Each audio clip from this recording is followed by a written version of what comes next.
আমি ডাঁটার শাক বাটার জন্য অল্প তেল দিয়ে শাকটাকে নুন দিয়ে হালকা নিয়ে নেব, নিয়ে বেটে নেব। কালো জিরে, রসুন, কাঁচা লঙ্কা কড়াইয়ে তেলে নিয়েছি।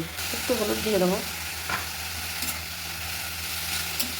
আমরা তো ভ্যাটকোল বাটা খেয়েছি, কচুর পাতা বাটা খেয়েছি, কুমড়োর পাতা বাটা খেয়েছি, লাউ পাতা বাটা খেয়েছি, মিষ্টি চাল কুমড়োর পাতা বাটা খেয়েছি। শাক পাতা মানে শাকের ডাঁটার পাতা কখনো বাটা খেয়েছেন? খেয়ে দেখবেন, দারুণ টেস্ট। গরম ভাতের সঙ্গে এইভাবে ভেজে নিতে হবে। এটা আমার ভাজা হয়ে গেছে, এখন আমি বেটে নেব।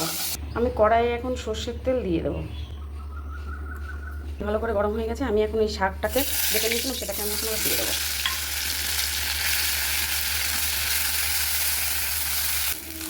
এটা আমার হয়ে গেছে, এবার আমি নামিয়ে নেব।